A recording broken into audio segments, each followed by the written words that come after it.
Salut les hommes pâles, j'espère que vous allez bien. Aujourd'hui, on se retrouve pour une nouvelle séance d'haltéro. Aujourd'hui, vous allez faire 4 Tabata. Vous allez commencer par un Tabata overhead squat. Directement, ensuite, vous enchaînerez avec un Tabata strict press, puis un Tabata lunges et vous terminerez par un Tabata Romanian deadlift. Je vous montre ça tout de suite. Pour rappel, le format Tabata, c'est 20 secondes de travail, 10 secondes de repos, 8 tours. Donc en tout, vous en avez pour 4 minutes. Vous avez 4 Tabata à faire. Donc là, vous allez partir pour 16 minutes de WOD. Premier mouvement, l'overhead squat. Vous pouvez prendre un PVC, vous pouvez prendre un dumbbell léger, un kettlebell si vous voulez. Si vous prenez un objet avec lequel vous faites du one arm overhead squat, dans ce cas-là, faites une série sur un bras et une série sur l'autre. Premier mouvement, l'overhead squat, on vient positionner le bâton au-dessus des épaules, on écarte les pieds, largeur de squat. Le premier mouvement qu'on va faire, c'est d'écarter les genoux, envoyer un petit peu les fesses en arrière. On reste bien sur ses talons, on passe bien les fesses sous le niveau des genoux et on remonte en serrant ses fesses, ses ischios et ses abdos. Vous pouvez également faire ce Tabata avec un dumbbell ou un kettlebell. Dans ce cas-là, vous allez venir vous mettre en position d'overhead, les pieds largeur de squat. Toujours, on commence par écarter les genoux, envoyer les fesses en arrière et on descend les fesses sous le niveau des genoux. C'est normal avec un kettlebell ou un KB.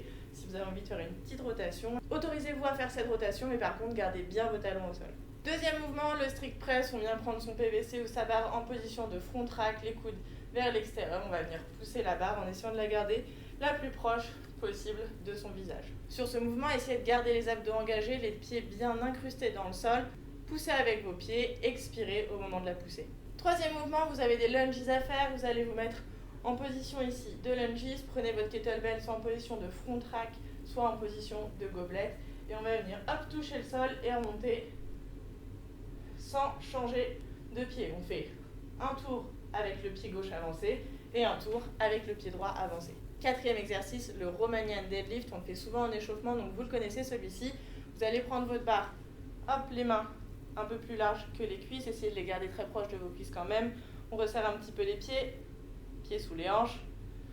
Le but du Romanian deadlift, c'est de garder le dos le plus droit possible et les jambes le plus tendues possible également. Vous pouvez, si vous voulez, juste déloquer les genoux et on laisse la barre glisser jusqu'à venir toucher le sol. On garde les épaules bien resserrées, on pousse dans le sol pour se redresser.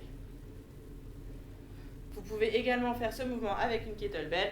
Dans ce cas-là, on vient récupérer sa kettlebell, toujours en essayant de garder les jambes le plus tendues possible. On se redresse en serrant les fesses, en utilisant ses ischios. Et on essaie de garder les omoplates resserrées au maximum. C'est tout pour aujourd'hui, j'ai hâte qu'on se retrouve. En attendant, Joachim, t'es qu'un sac à merde.